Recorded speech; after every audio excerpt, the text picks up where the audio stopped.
Hey guys, it's Roscoe on the Space Coach Day. My other Christmas present to myself, and the first thing I bought yesterday before the visual dictionary is this. Pan Am 1927 to 1991. It's a Comorial magazine, so you can see it's not very thick. But this came out last year, and I missed my chance to get it because it was all sold out. So I was very happy to see this. So I've had a little flick through this already, and it's just some great stuff in there. Don't know about the animal cruelty with those poor chicks. I hope they were okay. But that probably was their first 747, I expect. And there's just loads of different bits, articles and everything. This is like, pilot uniforms as we know them today are because of Pan Am. They're all based on naval officers, and I know you know that, but it's like, it's fascinating the impact that they had and continue to have. And there's some great little like adverts as well. And there it is coming into their headquarters as it was then in Miami, which is now, I think, part of Miami City Hall. Juan Trippe, and I'm not sure if Charles Lindbergh is in there, but he was their technical director for 45 years, till 1973. He was there longer than Juan Trippe. I couldn't believe it. And there's some bits about their aircraft. There's some lovely cutaways and pull-outs in this as well. This just reminds me so much of the Indiana Jones films, where you see one of these or something similar to it flying over the map and a red line going across.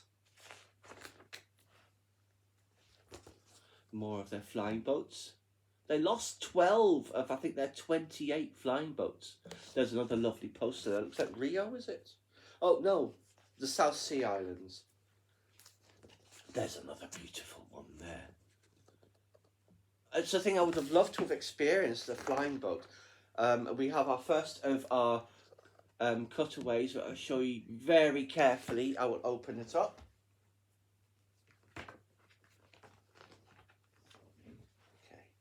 The Sikorsky S-40. Amazing. This is got the chair and the wing and all sorts, so it's just beautiful. And then on the other side is, I can't make out, is it a Ford Trimotor, I think, cutaway of that. I didn't know Pan Am operated those. You learn something new every day, at least I always try to. The Stratoliner. Oh, no, I'm thinking the Stratocruiser, sorry, which is the ugly one. This is quite a beautiful looking plane.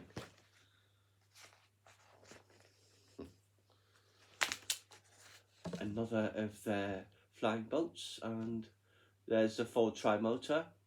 Properly this time, not just a cutaway. The Martin M130 clippers across the Pacific. Obviously, Pan Am were the great pioneers of transoceanic travel. First the Pacific, then the transatlantic. Ah, that's a beautiful plane. This is kind of what I associate with Pan Am, in the way that I associate the C-class Empire flying boats with Imperial Airways. Oh yes, Pan Am at war, the second line of defence, and all those little runways and bases and installations for radio monitoring, stuff that they'd hopscotch their way across the Pacific building was very, very useful in the Second World War. And that is President Roosevelt. There.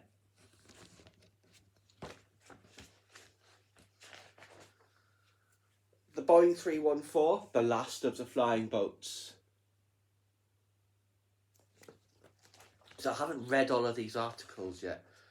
We've got another cutaway coming. There's another beautiful poster. Is that Hawaii by Flying Clipper?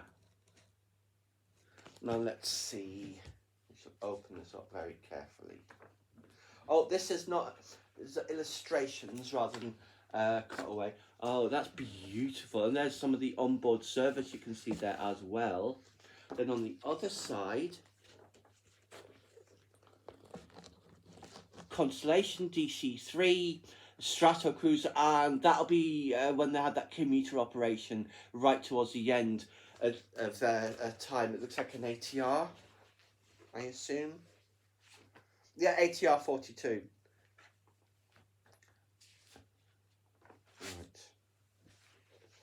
that I've never seen a DC-3 in those colours. And there's a DC-4 as well. That's a fantastic picture, actually, that DC-3. Constellation, such a beautiful, elegant plane, and the Super Constellation as well, of course. Here's another lovely poster, the Caribbean.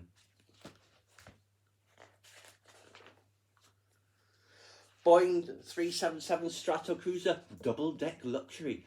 As Northwest Orient and United, and perhaps what were they called at the time, American Overseas Airways, and BOAC, of course, operated the Stratocruisers, mostly on the transatlantic run, I think, and also to Asia.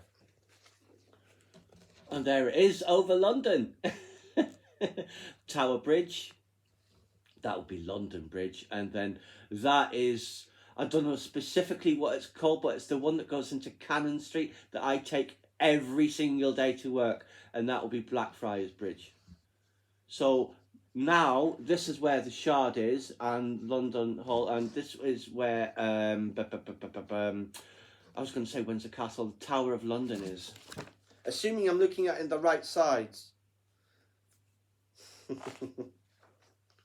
And the DC-6.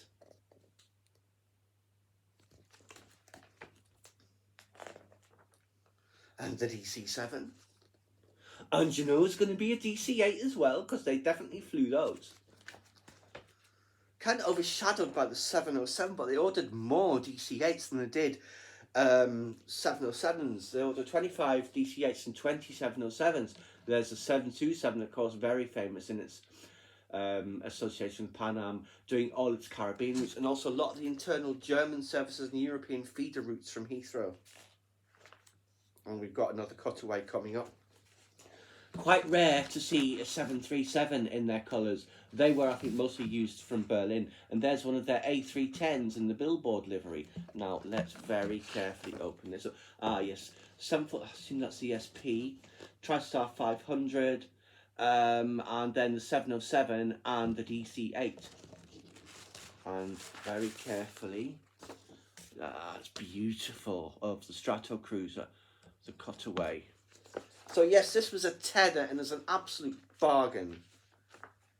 The Jet Age Triumph and Turbulence, because that was at the same time both its greatest moment and its complete downfall in the end.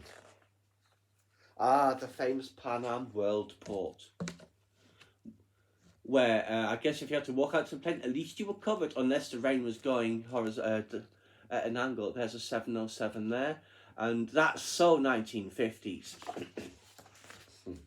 6 hours 55 minutes to Europe, and it hasn't gotten any faster.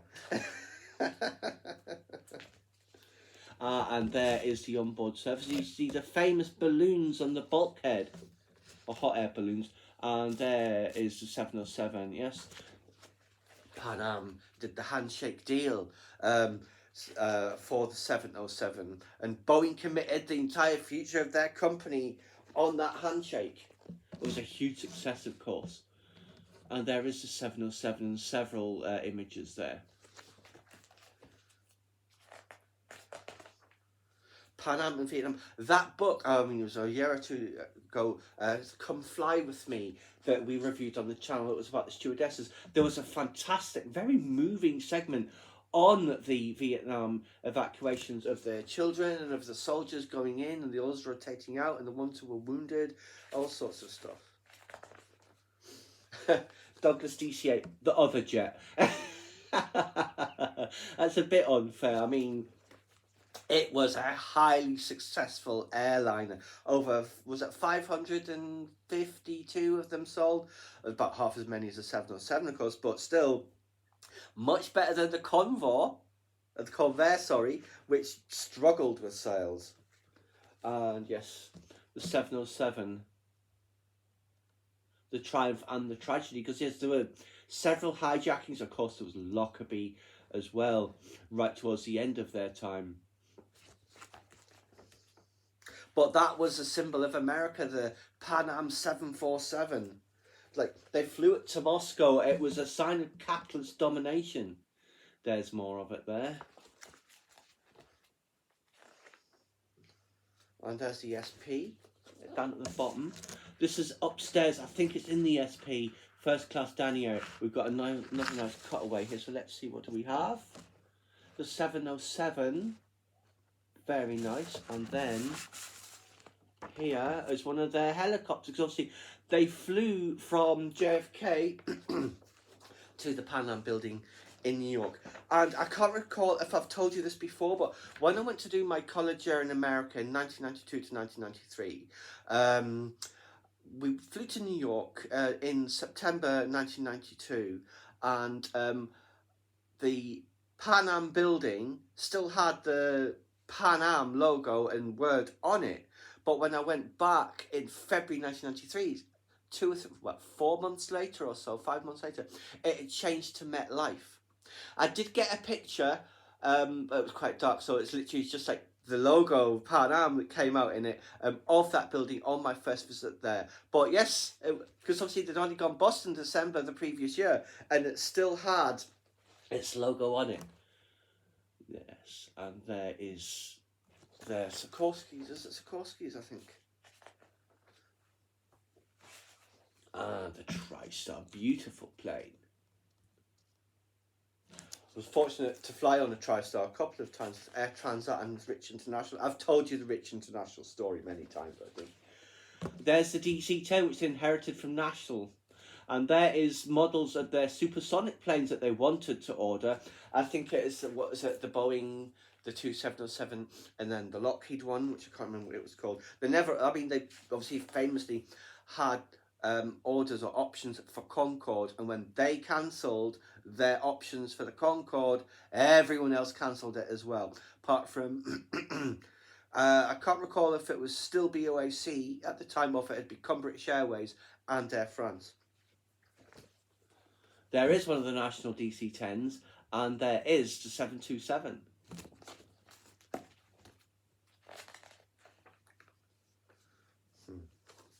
The 737.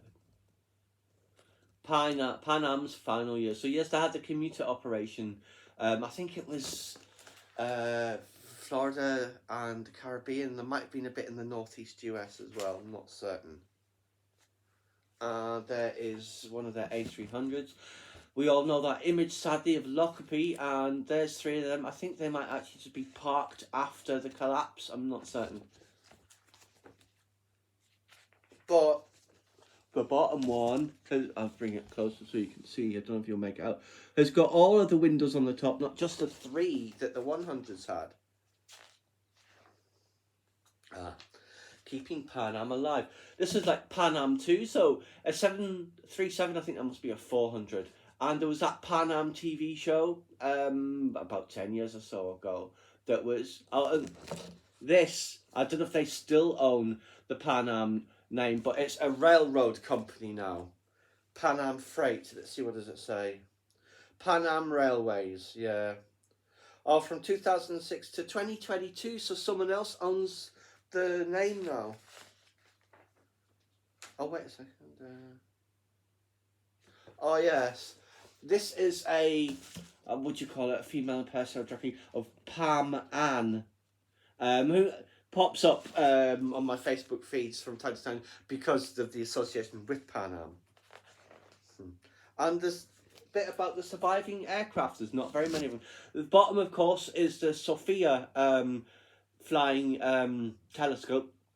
One of the DC-10s became an air tanker, and then there's a couple of the older craft that have been preserved. I think that is it. Yes. So, yes, fantastic. Absolutely love this. So many great images and stuff, and then I can't wait to read all the other stuff as well. So, yes, Pan Am 1927 to 1991. I hope you guys enjoyed. Please subscribe to my channel if you enjoyed this content. Leave me a comment suggestion or a comment topic you'd like to see discussed, or like the video.